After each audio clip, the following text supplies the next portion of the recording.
de votre fidélité à Ta TV. Bonsoir à tous et bienvenue dans cette édition d'information dont voici le sommaire.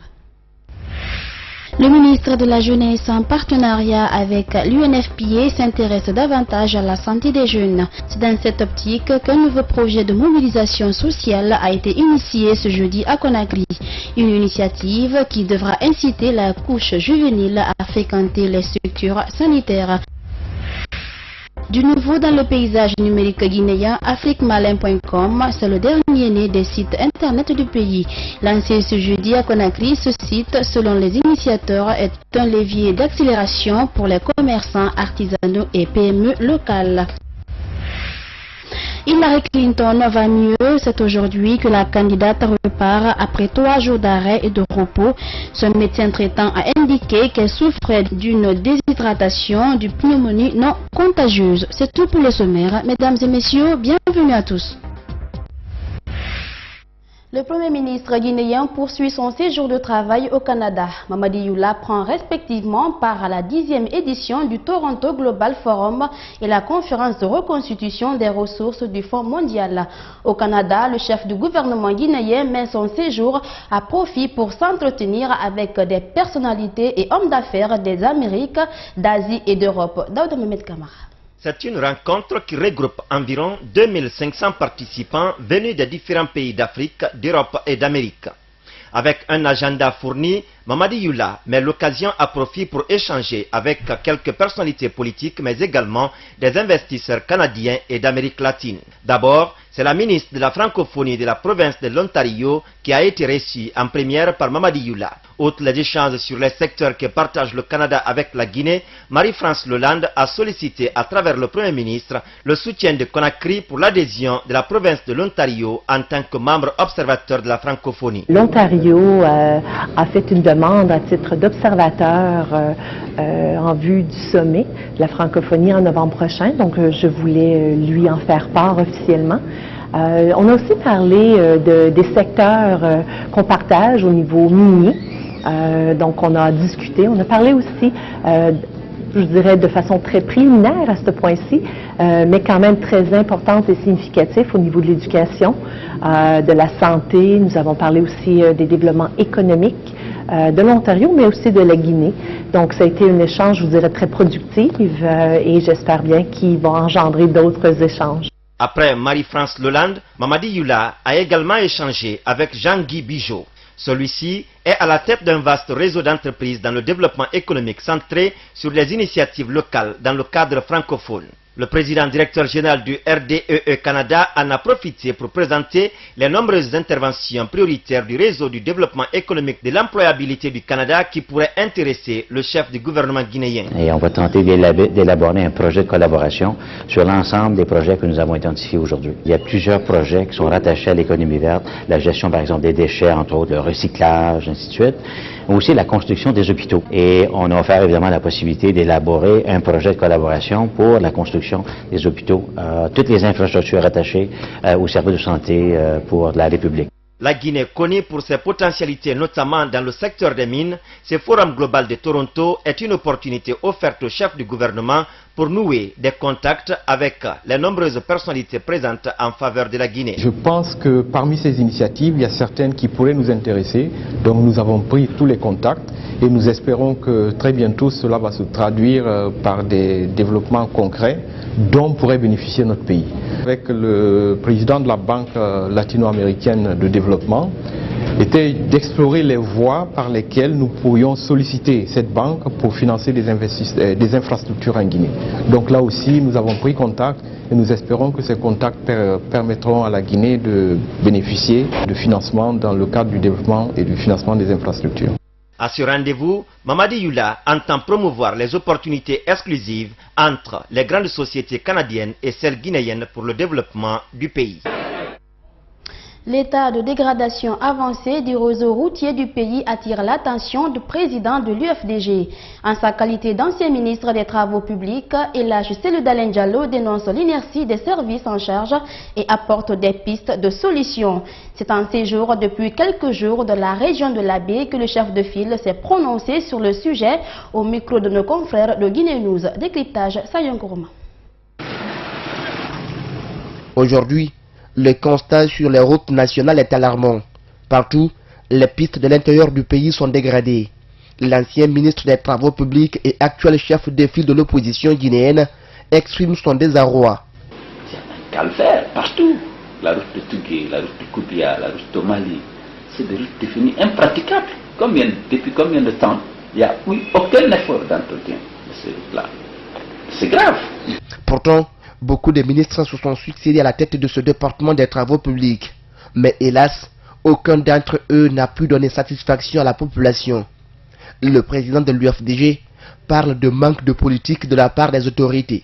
Le réseau routier est dans un état catastrophique parce que simplement il n'y a pas eu de programme d'entretien habituel. On doit profiter de la saison sèche pour procéder à un entretien du réseau revêtu et non revêtu pour qu'on puisse prévenir les dégradations qui sont généralement attendues pendant la saison des pluies. Ça n'a pas été le cas. On s'est toujours posé la question où sont parties les ressources affectées à l'entretien routier. Elles sont nombreuses des routes qui sont en voie de construction dont les travaux tardent à finir. Certaines par contre se dégradent aussitôt rénovées et d'autres pistes sont abandonnées à elles-mêmes. Pour l'ancien Premier ministre guinéen, le choix des entreprises se fait aussi dans une opacité totale. Aujourd'hui, l'une des faiblesses majeures de cette gouvernance est aussi cet état d'insalubrité d'abord dans les grandes villes, vous l'avez noté, mais également l'état du réseau routier, dans son ensemble. Donc c'est le résultat d'une mauvaise gouvernance, de mauvais choix politiques. Il faut changer et que l'opposition s'est employée à critiquer comme c'est son rôle. En cette année 2016, le réseau routier de la Guinée est dans une situation sans précédent. Pour Cellou Dalein Diallo, le mal dont souffre la Guinée est le même dans les 3 autres régions naturelles où d'ailleurs certaines routes risquent d'être complètement coupées si rien n'est fait dans un bref délai. Comment définir l'organisation des échanges d'énergie en Afrique de l'Ouest? C'est la toile de fond d'un atelier de 2 jours qui a débuté ce jeudi à Conakry. L'initiative vise à présenter aux participants un manuel d'exploitation des réseaux interconnectés du système d'échange d'énergie électrique ouest-africain. Soirée Boubacar. C'est un outil élaboré par le WAP, système d'échange d'énergie électrique ouest-africain, pour résoudre la question du déficit énergétique au sein de l'espace économique CEDEAO. Une initiative qui fait suite à la volonté des chefs d'État de cet espace d'interconnecter les réseaux énergétiques en vue de créer un marché régional de l'électricité de l'Afrique de l'Ouest. Le manuel d'exploitation définit toutes les procédures à mettre en place pour assurer ces échanges dans les meilleures conditions possibles. Il définit également les interventions, l'optimisation des interventions en fonction des engagements d'échange. Également, quand on fait de la maintenance, d'anticiper la maintenance de façon à prévenir nos voisins qu'il y aura des lignes qui vont être consignées et qu'à ce moment-là, il faudra prendre des dispositions pour assurer le transit de l'énergie. Un projet à grande portée, il suscite déjà de l'espoir chez les pays concernés, notamment la Guinée, qui ambitionne de vendre bientôt ses potentialités énergétiques. La politique actuelle du chef de l'État, le professeur Alpha Condé, met l'accent sur la promotion de l'électricité. Nous avons Kaleta qui est réalisé. Il y a Swapiti qui va être réalisé avec un potentiel pas loin de 500 mégawatts. Et vous savez que les besoins pour le moment au niveau du développement de la Guinée, nous ne pourrons pas résorber toute cette électricité. Donc nous serons vendeurs. Aujourd'hui, nous n'en avons pas assez, mais dans un très court laps de temps, nous serons producteurs et vendeurs. En dehors de Swapiti, nous avons Koukutamba et plein de fumiers et plein d'autres barrages dont les processus sont très avancés. Et c'est pour répondre à cette attente que le secrétariat général de l'EOA, en collaboration avec la Banque mondiale et l'autorité régionale de régulation du secteur de l'électricité, a initié cette rencontre en vue de vulgariser le manuel d'exploitation et la feuille de route du marché régional de l'électricité. Jeunes pour notre santé sexuelle et reproductive, allons-y vers les structures de santé. C'est le slogan d'un nouveau projet de mobilisation sociale initié par le ministère de la Jeunesse en collaboration avec l'UNFPA, son partenaire. Cette autre initiative incite la couche juvénile à fréquenter les structures sanitaires de son bien-être. Alcine Diallo. Pendant et après l'épidémie à virus Ebola, les structures sanitaires du pays sont peu fréquentées par les populations, notamment les jeunes. C'est un constat du ministère de la Jeunesse avec l'appui de l'UNFPA, son partenaire. Pour inverser donc cette tendance, le département décide de lancer un projet de mobilisation sociale dans le but d'améliorer l'offre et la demande des services sanitaires en faveur des adolescents et des jeunes pour leur épanouissement. Notre projet vise à inciter ces jeunes-là à accepter d'aller vers les structures de santé en cas de maladie. Nous avons invité ce point de presse dans le cadre de cette activité pour que la jeunesse dans son ensemble et les jeunes adolescents acceptent d'aller fréquenter les structures sanitaires de notre pays pour se faire dépister volontairement contre le VIH-Sida, contre la santé sexuelle et reproductive. Cette mobilisation sociale devra se dérouler tout au long de ce mois de septembre, ici à Conakry et à l'intérieur du pays. Pour le représentant du Fonds des Nations Unies pour la population, l'objectif de son institution est de faire en sorte que le potentiel des jeunes de Guinée ne soit pas un échec en tombant malade sans pouvoir se faire soigner. Puisqu'on a équipé, on a rénové et on a pourvu ces structures de santé en personnel soignant, il est aussi de notre rôle d'accompagner les jeunes, de les motiver, de les sensibiliser afin que ces jeunes puissent fréquenter ces structures de santé pour leur bien-être. Comme on aime le dire, si une jeunesse n'est pas saine, en bonne santé, cette jeunesse ne peut pas contribuer au développement du pays. Durant l'exécution de ce projet, une brochette d'activités sera menée notamment avec des artistes. Vous savez, un projet comme ça, il y a beaucoup de facettes. Nous, notre métier, c'est chanter, mais passer aussi des messages. Et ça, on l'a fait depuis des années pour les enfants, pour les femmes, parce que c'est ce pays qui nous fait rêver et on aimerait continuer à entretenir le rêve. C'est pourquoi il y a Antoine Flengo, il y a Azaya, il y a Mamadou Top, il y a Kéla, il y a aussi des artistes locaux dans toutes les communautés où on va passer. Après une première phase de ce projet au mois de juin dernier qui a couvert 4 préfectures, cette seconde phase va toucher également Dubrika, Sigiri, Lola et Mandjana. La Mutuelle africaine du crédit, une initiative présidentielle pour pouvoir autonomiser les femmes. Mais aujourd'hui, quelques-unes d'entre elles se disent ne pas obtenir ce financement. Et justement, pour comprendre le processus, notre reporter Aïssata Fofana s'est rendu à l'une de ces mutuelles à Koleya. Sur place, la directrice de la MUFA de cette zone s'explique sur ce problème de financement. Suivez. Comme je vous le disais, je dois faire... Depuis mai 2014, Kadietou Diallo bénéficie des prêts de la mutuelle africaine de crédit à Koleya. Femme active et leader d'un groupement féminin, elle est encore venue comme d'habitude pour faire un emprunt pour les activités de son groupement. Nous sommes au nombre de 20 personnes. On a demandé si on peut gagner même chacune 15 millions.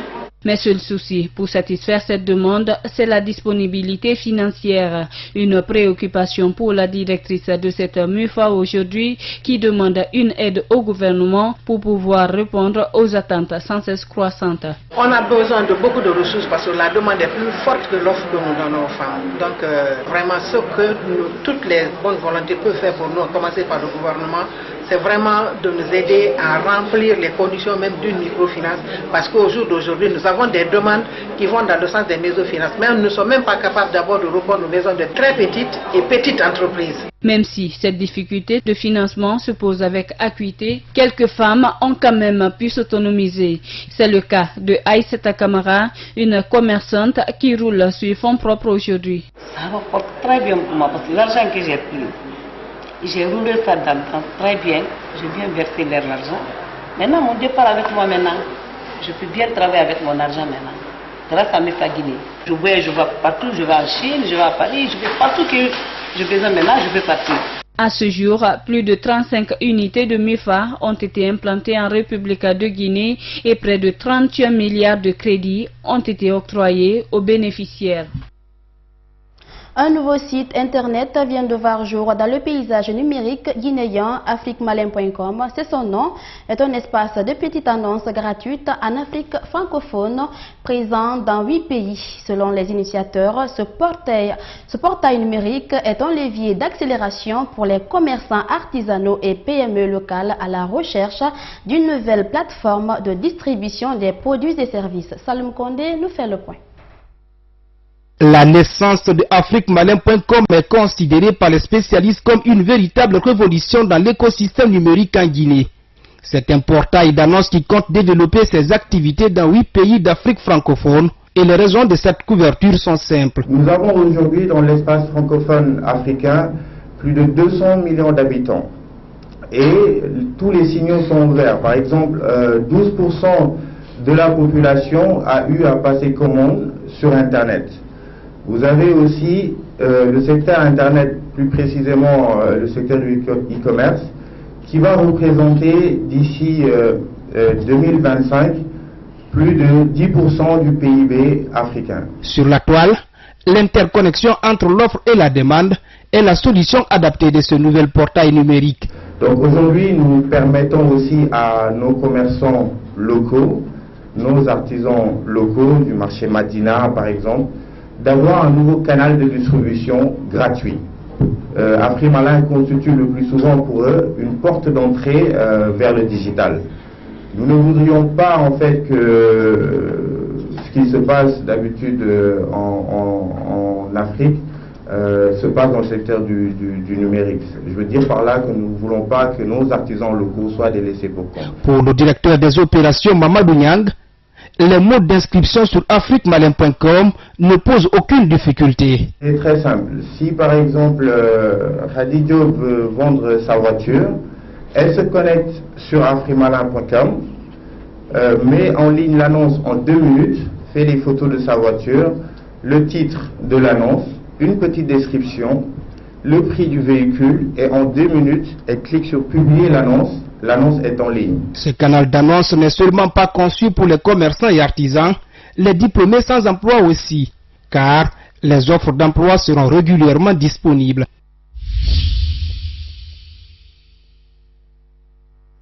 Hillary Clinton reprend sa campagne pour la présidentielle au lendemain de la publication d'une lettre de son médecin traitant qui affirme qu'elle est en bonne santé. Sa pneumonie serait mineure et contagieuse.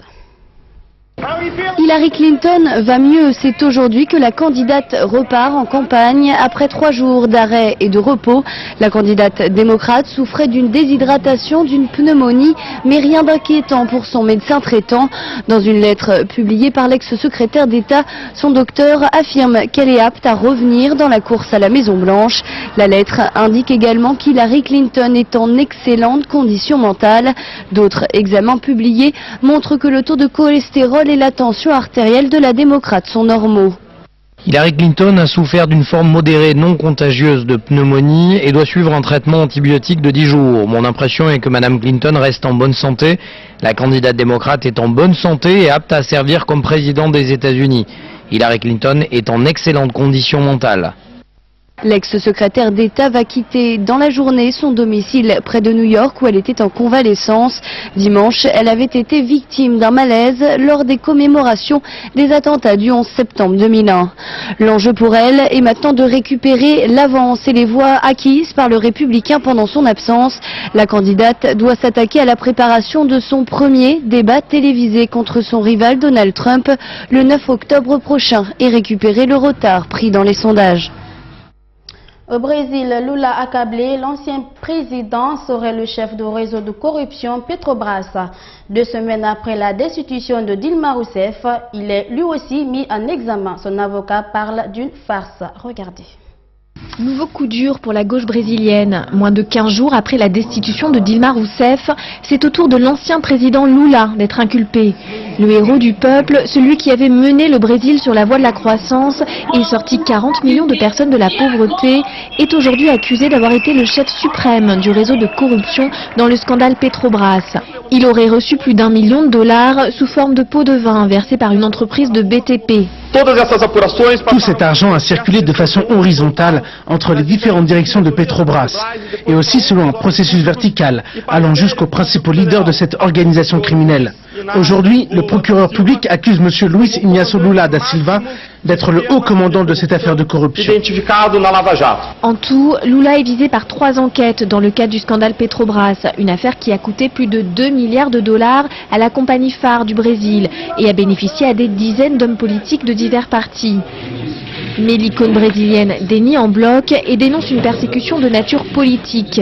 Je comprends qu'il y a, oui, une persécution et plus que cela, il y a une intention réelle d'éliminer l'ex-président Lula du panorama politique électoral pour 2018. De fait, si Lula était condamné, il ne pourrait plus se présenter à un troisième mandat en 2018. Le chimiste allemand Bayer est parvenu à acheter le fabricant américain controversé de pestistes de semences aux germes de mousson pour un montant de 59 milliards d'euros. Un mariage fustigé à la fois par les défenseurs de l'environnement, mais aussi par les agriculteurs. C'est un mariage de la démesure dans l'industrie agrochimique. 59 milliards d'euros. C'est ce qu'a déboursé le chimiste Bayer pour s'offrir le fabricant de maïs et de soja transgénique Monsanto. Une acquisition colossale. Le patron de l'inventeur de l'aspirine se montre donc tout à fait ravi. Nous sommes désormais pleinement engagés à résoudre l'un des plus grands défis de la planète. Nourrir une population mondiale qui augmente de manière massive, nous le ferons en respectant l'environnement. Nourrir les humains, une mission capitale, nous dit le patron du géant allemand. Il affirme en outre que ses employés seront au cœur de l'innovation, que les producteurs sortiront gagnants et que les actionnaires seront heureux. Le PDG de l'américain Monsanto confirme et parle d'un bond technologique à venir. Nous entrons dans une nouvelle ère de l'agriculture, celle dans laquelle les producteurs auront des nouvelles solutions, plus technologiques, pour être plus rentables et donc plus durables. Les deux patrons sont donc tout à fait satisfaits de ce mariage hors norme. Mais ce mariage fait déjà hurler dans les rangs des défenseurs de l'environnement. En Allemagne, l'opposition aux OGM est farouche. La reprise de Monsanto par l'un des noms historiques de l'industrie nationale est donc vue avec effroi. À eux deux, Bayer et Monsanto pèseront désormais 23 milliards d'euros de chiffre d'affaires annuel, avec près de 140 000 employés. Un scandale qui vaut bien celui autour du tabac. Cette semaine, une revue scientifique américaine a révélé que 60 industries de sucre ont menti sur le risque de maladies cardiovasculaires. Non seulement l'industrie du sucre a menti, mais les scientifiques ont été achetés. 3 professeurs de Harvard ont reçu l'équivalent de 45 000 € pour faire diversion sur les dangers du sucre, son impact sur le développement de l'obésité ou ses conséquences sur les maladies cardiaques. Le Journal of the American Medical Association, prestigieuse revue spécialisée, raconte 5 décennies de corruption de scientifiques de renom, assez bien placés au sein de l'administration américaine pour avoir le pouvoir de décider des politiques publiques en matière de nutrition. L'information a été reprise par le New York Times dans un article intitulé « Comment l'industrie du sucre a rejeté la faute sur le gras ». Le quotidien américain explique que pour protéger le sucre, les scientifiques ont rendu les graisses saturées responsables de tous les maux. Aujourd'hui, les conséquences sont dramatiques, comme le souligne le professeur Stanton Glantz, co-auteur de l'article dans le JMA. Pendant de nombreuses décennies, les Américains ont été encouragés à réduire leur consommation de matières grasses, ce qui a amené les gens à consommer des aliments à faible teneur en graisse, mais très sucrés. Or, ce sont justement les aliments sucrés qui sont en jeu dans les problèmes d'obésité, sans compter que ce lobbying pro-sucre n'a jamais vraiment cessé. L'année dernière, par exemple, le New York Times révélait que Coca-Cola déboursait des millions de dollars pour financer des chercheurs qui nient les méfaits des boissons à bulles sur la santé, afin de redorer leur image. L'OMS n'est pas dupe. L'Organisation mondiale de la santé recommande de limiter la consommation de sucre à moins de 5% de la ration énergétique journalière. Cela signifie 6 cuillères à café par jour, pour lutter notamment contre l'obésité, une épidémie majeure dans le monde. C'est la fin de ce journal. Merci à tous de l'avoir suivi et au revoir.